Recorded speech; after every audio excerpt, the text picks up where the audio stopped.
आज के क्लास में चतुर्भुज से संबंधित कुछ कॉन्सेप्ट जानेंगे। जैसे चतुर्भुज के चारों कोनों का जोगफल 360 डिग्री होता है, कैसे वो पहले प्रूफ करके बताएंगे। तो देखना है आपको, आपके सामने ABCD एक चतुर्भुज है। चतुर्भुज का मतलब जिसमें चार कोण हो और चार भुजा हो, 4 साइड और 4 एंगल।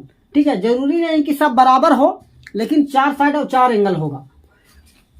तो पहले B से D को मिला देते हैं,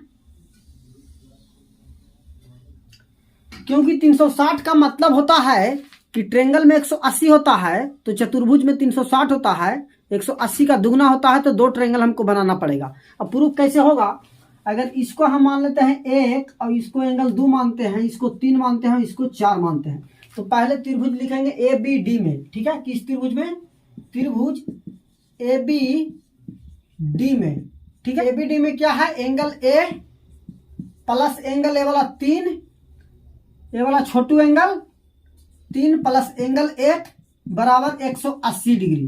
ठीक है, जैसे ये वाला त्रिभुज में क्या होगा? 180 डिग्री, और ये वाला हो जाएगा त्रिभुज में 180 डिग्री, और दोनों मिला के आ जाएगा 360 डिग्री। ठीक है, इक्वेशन 1 मान लेंगे इसको।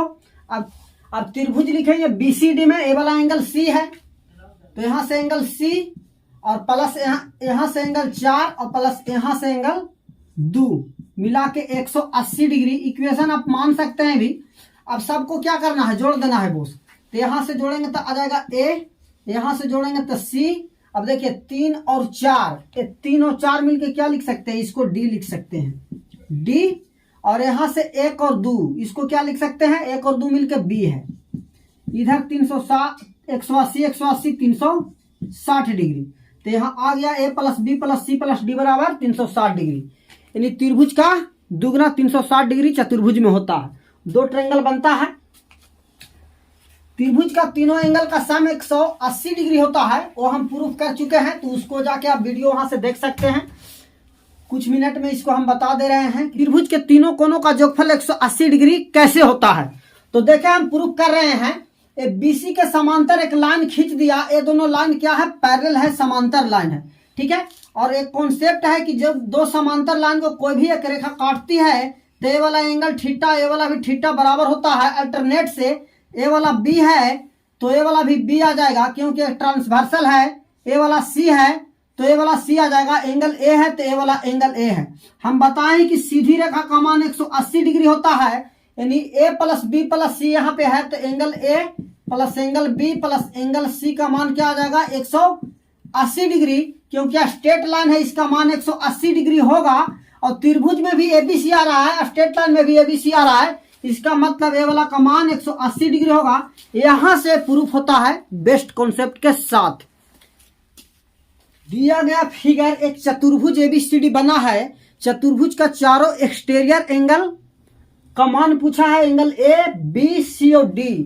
तो पहले तो आपको हम बता दें कि चतुर्भुज के चारों इंटीरियर एंगल का सम 360 डिग्री होता है, और उतना ही चारों एक्सटीरियर एंगल का सम भी 360 डिग्री होता है। चतुर्भुज एक ऐसा पॉलीगन है जिसका interior angle is equal to exterior angle होगा। इंटीरियर एंगल का सम 360 होता है, तो एक्सटीरियर एंगल का सम 360 होता है। आता कहां से है वो हम प्रूव कर दे रहे हैं।